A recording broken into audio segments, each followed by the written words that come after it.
በመጀመሪያ ሁለቱንም ኮሚሽነሮች ላለፉት አመታት የደከሙባቸውን የሰሩባቸውን የመሯቸውን ስራዎች በዚህ መልክ ጥርት ባለ ሁኔታ ስላቀረቡልን ማመስገን ወዳለሁ። 11ዱን ኮሚሽኖችም በታላቅ ትዕግስት በሙያ ብቃት በብዙ ፈተና ውስጥ እንዲህ ያለውን ሀገራዊ ኃላፊነት ለመወጣት ልክ እንደ ወታደር የገባችሁትን ቃል ለመፈጸም ላደረጋችሁት አስተዋጽኦ እንዲሁ ከፍተኛ ምስጋና ማቅረብ እፈልጋለሁ። የውይይት ባህል እንደ ኢትዮጵያ ላለ ሀገር በእጅጉ አስፈላጊ ነው።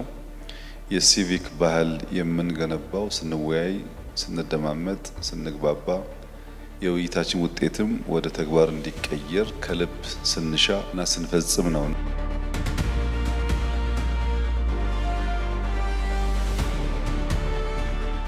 ሁላችሁም እንደምታውቁት ኢትዮጵያ ውስጥ እንደዚህ ያለ እድል ተገኝቶ አያውቅም። ስናገኘው ሊራከስብን አይገባም። ይህ እድል እንዲገኝ ብዙዎች ታግለዋል፣ የህይወት መስዋዕትነት ከፍለዋል፣ ጠይቀዋል፣ ታስረዋል፣ ተሰቃይተዋል። እንወያይ፣ በምክክር በውይይት ጉዳያችን ይፈታ ሲሉ ብዙዎች የታገሉለትን ዓላማ ዛሬ እድል ሲገኝ ማደነቃቀፍ ተገቢ አይሆንምና መልካም መሰረት የሚጥል አዲስ ባህል የሚገነባ ሂደት የሚሆን ይመስለኛል።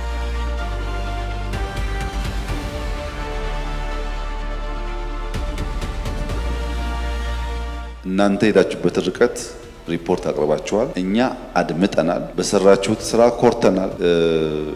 ልጆቻችን በታሪክ ማህደር ውስጥ የእናንተን ስራ የእናንተን ጥረት እየመነዘሩ እያዩ ብዙ ትምህርት እንደሚያገኙበት ጥርጥር የለውም። እንደናንተ ያሉ እውቀትም እድሜም ልምድም ያላቸው ኢትዮጵያውያን መኖራቸው በራሱም ትልቅ እድል ነው። ለዚህም ኢትዮጵያውያን ከፍተኛ ኩራት እንደሚሰማቸው ተስፋ አደርጋለሁ።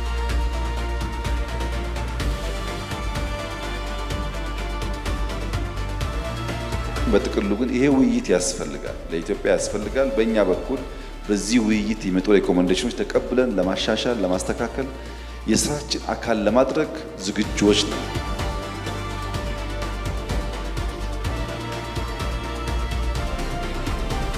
ስለነበራችሁ ትጋት፣ ጥረት እና ገለጻ እጅግ አድርጌ አመሰግናለሁ።